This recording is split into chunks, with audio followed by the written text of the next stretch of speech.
Hi baby, I was at the library today and so I got this book to read for you in case you don't know what it's about. Okay.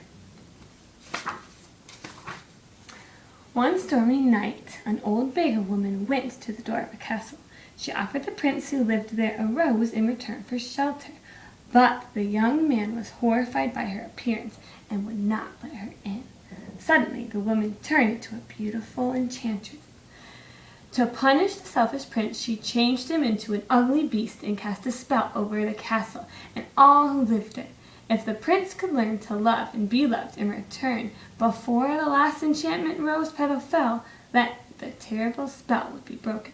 But if not, he would remain a beast forever. In a nearby village lived a beautiful girl named Belle. Gaston, the hunter, wanted to marry Belle. But, unlike all the other girls in the village, Belle didn't like him. She would rather read her books than listen to Gaston. Belle's father, Maurice, was an inventor. One morning he saddled up his faithful horse, Philippe. "Goodbye, Belle," said Maurice, kissing her daughter. "I'm off to the fair to show my latest inventions." But Maurice and Philippe never made it to the fair. They took a wrong turn and became lost in the dark forest. Suddenly, a howling wolf startled Philippe. The terrified horse ran off and Maurice fell from the saddle. The inventor was barely able to escape the wolves. He hid behind a castle gate. Maurice stepped into the castle. Not a word, whispered Codsworth, the clock, to Lumiere, the candlestick. "The spell has transformed the servants into talking objects." But the friendly Lumiere said, "Bonjour, mademoiselle." Bonjour. Maurice could not believe his eyes. This is in a different language, this part, and it's not Spanish, so I can't read it very well. Suddenly a huge beast stormed into the room. "Who are you? Why are you here?" he growled. Before Codsworth and Lumiere could explain, the beast grabbed Maurice and threw him into the castle dungeon. When Philippe arrived home without Maurice, Belle knew her father was in trouble. "You have to take me to him," cried Belle. They raced to the castle. Once inside, Belle found her father locked in a cell. They hugged through the bars as Maurice tried to explain what had happened. But soon the beast appeared.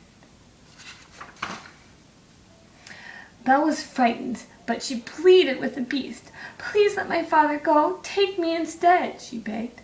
The beast agreed. He threw Maurice out of the castle and then showed Belle to her room. "You can go anywhere you like except the west wing," he growled. But Belle could not resist. As she explored the castle later that evening, she crept up the stairs to the forbidden west wing. There she found the enchanted rose. She was about to touch it when the beast suddenly appeared. "Get out!" he shouted. Terrified, Belle fled the castle and rode away on Philippe. Pairs of yellow eyes glowed in the dark forest as a pack of wolves surrounded Belle and Philippe. Just as the animals were closing in, the beast arrived. He fought off the wolves and saved Belle. Over time, Belle realized that the beast had a good heart, and the two became friends. The beast showed Belle his library, and Belle taught the beast how to dance. One day, after dancing in the ballroom, the beast asked Belle if she was happy. "Yes," Belle sighed. "If only I could see my father." The beast brought Belle a magic mirror. In its reflection, she could see Maurice wandering in the forest, searching for her. "You must go to him. Take the mirror with you, so you'll always have a way to look back and remember me," said the beast sadly. Look at his face. He looks very sad. Belle found her father and took him home, but their happiness did not last long. Gaston and the group of villagers soon learned about the beast and set off for the castle to attack him. When Belle found out, she fled back to the castle. She found the beast, but he was he was really badly wounded. Just as the last enchanted rose petal was about to fall, Belle whispered, "I love you." With those words, the beast began to transform.